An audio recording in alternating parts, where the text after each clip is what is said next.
Salut tout le monde, soyez tous la bienvenue. J'espère que vous vous portez tous bien. Comme je l'avais promis dans la vidéo dernière que je vais faire une vidéo par rapport à la publication que j'ai eu à faire dans la page communautaire par rapport au choix entre une voiture, une maison et une ferme de 1,5 hectare. Donc dans cette vidéo, je vais parler de ces différents choix que les gens ont eu à faire et je vais donner mon avis par rapport à ça. J'ai remarqué que beaucoup de jeunes Africains ont un gros problème par rapport au choix et ça affecte beaucoup leur avenir et aussi leur carrière.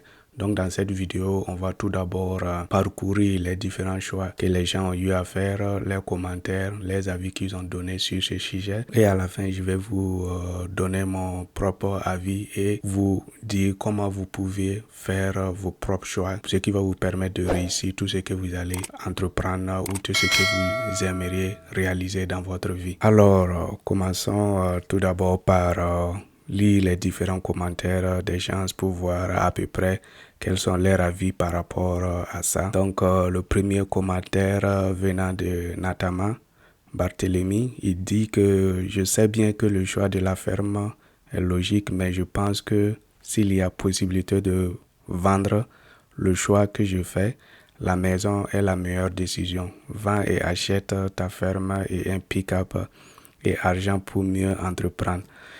Et ça c'est une bonne idée. Mais après, je vais donner mon avis par rapport à ça. Comme j'ai dit, en fait, toutes les réponses sont bonnes. Ensuite, il y a Yacouba Touré qui dit que le troisième, c'est qui est la ferme de 1,5 hectare, car il me permet d'être un entrepreneur et voler de mes propres ailes. Ok. Ensuite, Boris lui dit que, à mon avis, le troisième choix est le meilleur à moyen et long terme.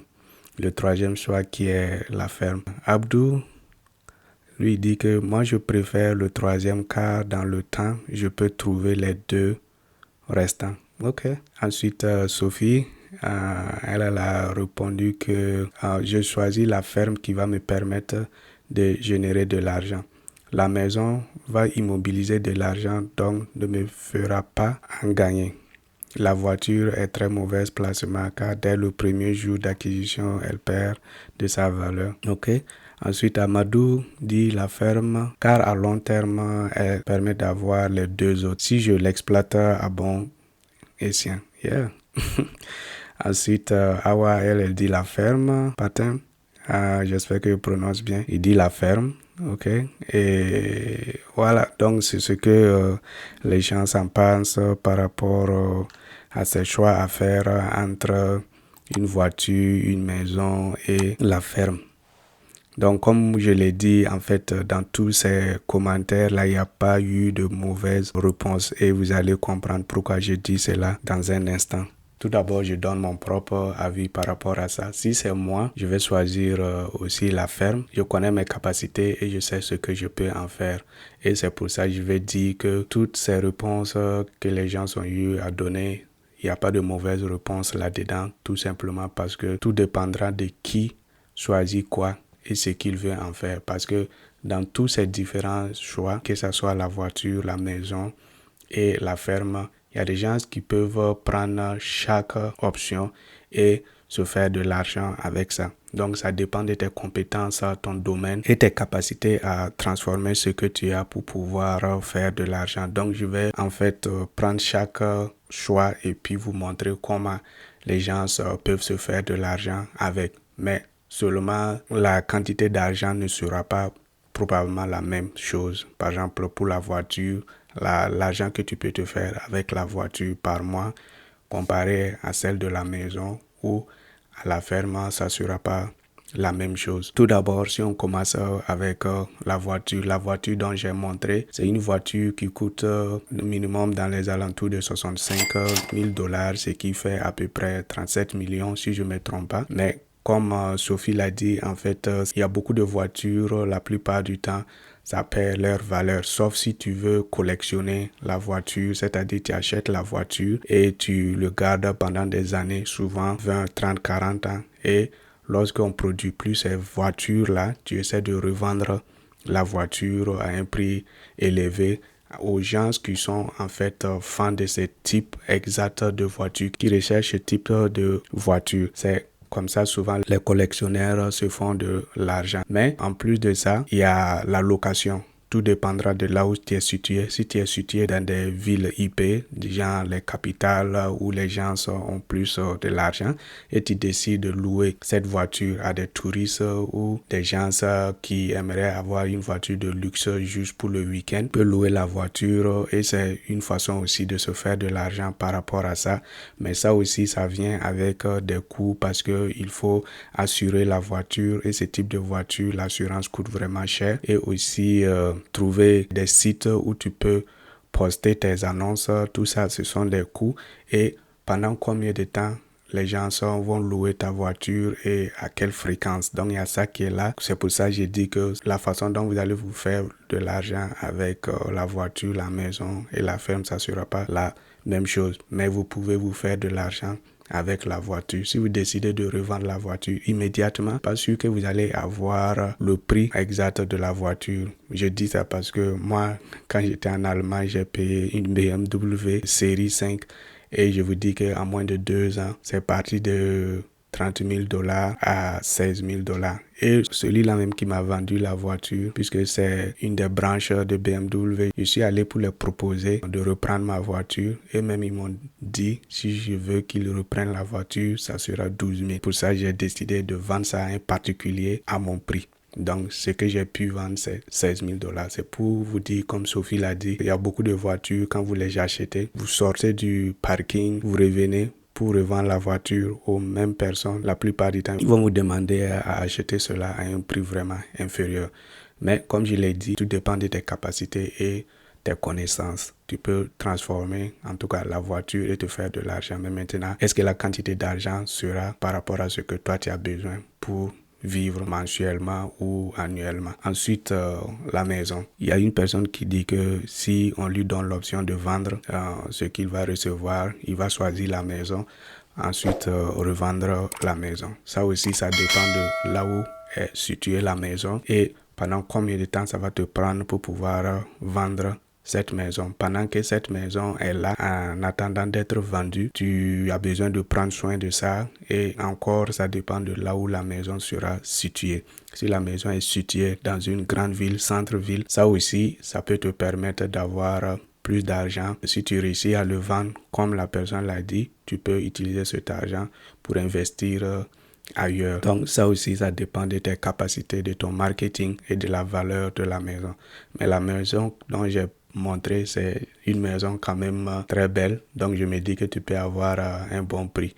Maintenant, si c'est centre-ville, par exemple, centre-ville Sénégal, Côte d'Ivoire, tu peux te taper les 100 millions souvent, mais je sais qu'en Côte d'Ivoire, l'immobilier coûte vraiment cher. Donc, tu peux avoir les 50 millions, 60 millions avec ça. Et en fonction de ce que tu vas avoir, tu peux décider de faire ta ferme ou truc. Tout dépend de la personne qui reçoit le lot. Autre option aussi avec les maisons, tu peux louer la maison. Mais maintenant, comme j'ai dit, tout dépend de là où la maison est située. Si c'est bien situé, tu peux avoir un loyer assez abordable. Et aussi, il faut que tu t'attends à dealer avec ceux qui louent ta maison. Si ce sont des bons payeurs, c'est bien. S'ils ne sont pas des bons payeurs, c'est des problèmes.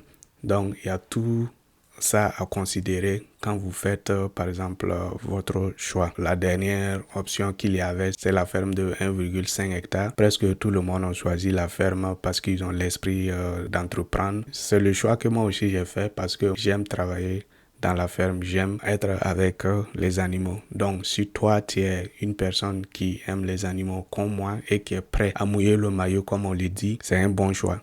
Mais si tu n'es pas quelqu'un prêt à mouiller le maillot, tu vois seulement ça comme une opportunité, ça sera un mauvais choix parce que à la fin, tu n'auras pas l'argent dont tu as besoin parce que il suffit pas d'avoir une ferme seulement et puis la ferme va te générer de l'argent. Il faut que tu travailles dans la ferme, il faut que tu te mettes au sérieux pour pouvoir avoir des revenus. Donc si tu prends la ferme seulement aménagée et tu prends pas soin, je te dis que en quelques années, cette ferme-là, sa valeur va chuter considérablement parce qu'on a vu des gens qui ont reçu des cadeaux de peut-être leurs parents, leurs grands frères ou en tout cas quelqu'un qui les a offert en fait une ferme et on a vu ce que ça donnait. Donc si la gestion n'est pas là, même si on te donne une ferme de 10 000 poules, la première année peut-être quand tu vas vendre tes poules, tu vas avoir l'argent, mais la suite sera chaotique. Il ne suffit pas seulement de prendre la ferme parce que c'est une ferme et une bonne opportunité, mais il faut savoir ce que tu veux réellement réaliser, tes capacités à pouvoir gérer la chose au niveau de la ferme. Ça demande beaucoup de travail, donc il faut considérer cela aussi. Il ne suffit pas seulement de faire ce choix-là et espérer que tu vas devenir riche avec ce choix. Donc, vous voyez que ces différents choix que j'ai présentés, il y a moyen de se faire de l'argent avec ces différents choix. Mais tout dépend de celui qui fait ses choix et ses motivations. Dans la vie, il faut faire attention à tes choix que tu fais. Il ne suffit pas seulement, tu vois l'opportunité, tu dis, ah, il y a une opportunité dans ça et tu achètes cette chose ou tu te lances dans ça tout simplement parce que tu vois que tu peux te faire de l'argent. C'est bien cette vision, mais à côté, il faut que tu évalues tes capacités en fait à pouvoir utiliser cette chose-là pour avoir vraiment de l'argent parce que si tu n'évalues pas ça ou bien si tu évalues mal tes capacités, tu risques d'échouer dans le choix que tu as eu à faire. Et je vois qu'il y a beaucoup de jeunes en fait qui ont ce problème-là. Ils voient par exemple des activités où ils se disent que cette activité-là est rentable. Beaucoup de gens se font de l'argent dedans, donc moi aussi je vais me lancer dedans tout en sachant qu'ils sont nuls en fait dans cette activité-là ou bien ils sont pas prêts à se donner à fond par rapport à ça. Je prends l'exemple de l'élevage, par exemple des porcs. Il y a des gens qui n'aiment pas être dans la saleté, qui n'aiment pas se salir. Ils aiment chaque fois être sapés et chaque fois être en ville et ils décident de se lancer par exemple dans l'activité des porcs. Donc, chaque fois qu'ils partent à la ferme, ils veulent même pas rentrer en contact avec les porcs. Ils disent que ça sent mauvais. Ce genre de trucs, quand tu te mets pas à fond, ceux aussi qui vont travailler pour toi, ils voient ça. Et aussi, ils vont pas se mettre à fond.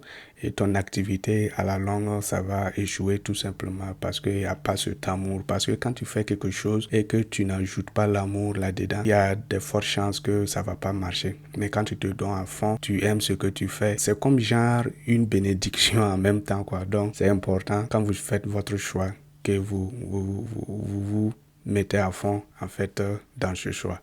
Donc, c'est très important. C'est pour ça que je voulais partager avec vous par rapport au choix de la vie. Parce qu'il y a beaucoup de gens qui font des choix et à la longue, ça a un vrai impact et ça les décourage et ils baissent les bras à la longue alors qu'ils ont juste fait un mauvais choix. C'est important que vous faites très attention aux choix. Ne voyez pas seulement les opportunités, mais voyez aussi votre capacité à gérer ces activités-là et à pouvoir monétiser ces activités en fait. C'est ce que je voulais en fait partager avec vous. J'espère que vous avez compris le message que je veux transmettre à travers cette vidéo. Bonne fête encore à tous nos frères et sœurs musulmans. Pour ceux qui n'ont pas encore fêté, bonne fête. Et ceux qui ont fêté, j'espère que vous avez passé une très bonne fête. Merci à tout le monde. N'oubliez pas de vous abonner si vous êtes nouveau sur la chaîne et aussi partager la vidéo avec vos amis. Cliquez sur like. On se retrouve la semaine prochaine pour de nouvelles vidéos. Prenez soin de vous. Bye bye.